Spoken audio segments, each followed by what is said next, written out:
All right, Mopar people, welcome back to the channel. I'm just Mopar Joe. Today I wanted to share with you the 512 I've been working on in the background of some of these other videos. And I'll have more videos on it, but I'm not doing a complete build series on this engine. I got a bunch of build series, if you haven't seen them already. I kind of build Mopar engines on YouTube. So let me show you the engine and I'll explain the purpose of all the choices coming up for it. I got the cam specs, compression, all that sort of stuff. I can show you that stuff today and show you what this thing's going in as well. So actually had a viewer reach out and say he was having another shop build his 512 for him, and they had been waiting months and months and months to ever start. Had some communication problems, all sorts of things pop up. So he basically enlisted me then to build him an engine, find him a block. He's sending me parts. Everything's going well. We get the machining done there with Mr. Rick Seaman. I got a video on that. Everything's blowing and going now. So I've got the 440 source kit in. I'll show you that. And the home for this engine is going to be in his, looks like his, goes in his Duster, which is kind of a street strip car. This is going to be fairly high compression and run on E85. So he wants to be able to hop in the car, ride around town if he wants, drive it to the drag strip and make some passes. The goal is run in the tens with the car. Well, he should be well into the tens with this 512 when it's all done. So this will be an exciting deal because the engine does go to the dyno here first at Kuntz.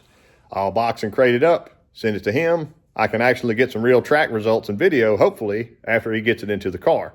The car already runs, drives, functions with a 383, so it shouldn't be that difficult of a swap to get the new engine in place of the old one.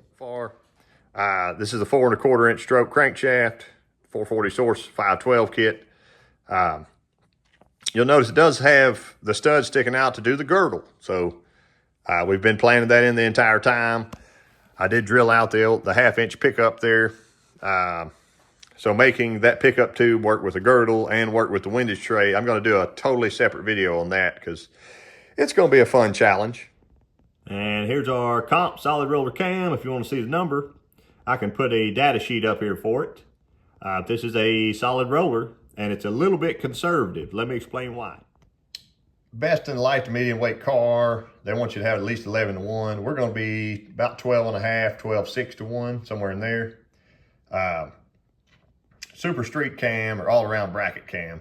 Operating range 4,000, 6,500. He shouldn't have to turn this thing over 6 to 65. There's our other specs.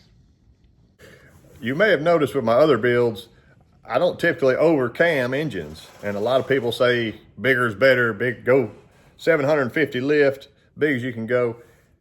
If this car truly is going to see street duty, there's no need in having all that lift and all that extra spring pressure and stuff.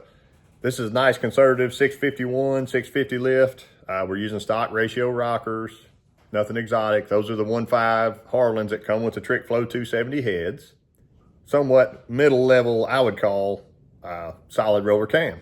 So that's what's in this engine now.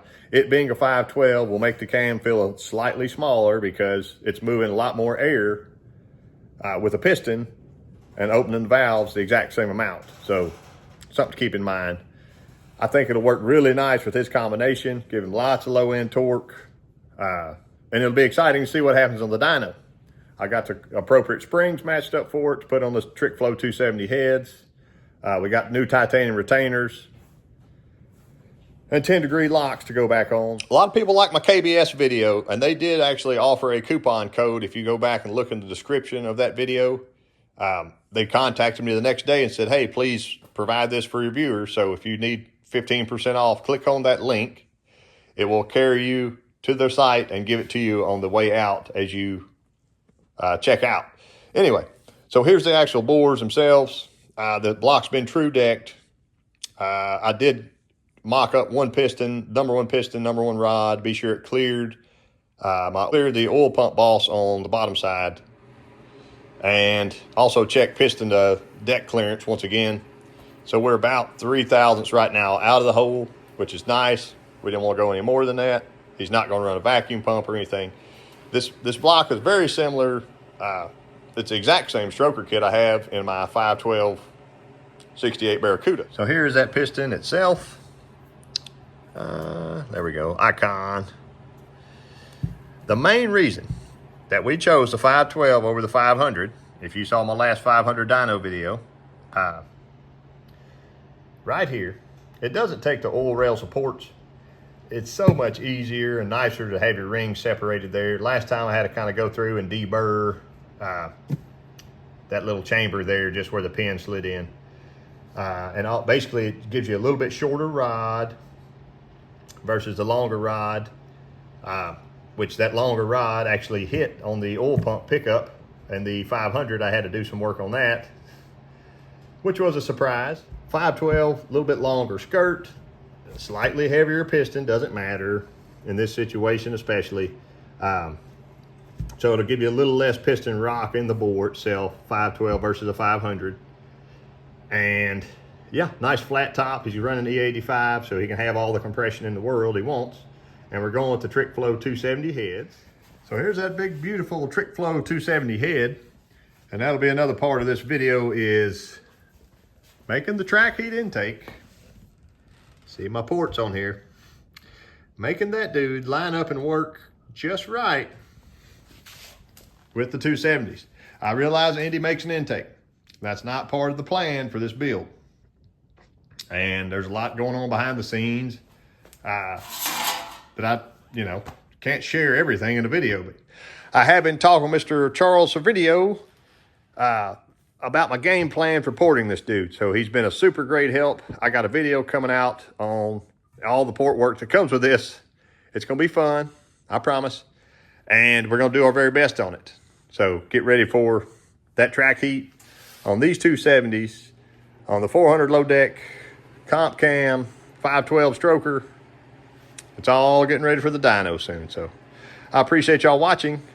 And don't forget, this thing's got to go home soon. So be sure and look for that video coming up.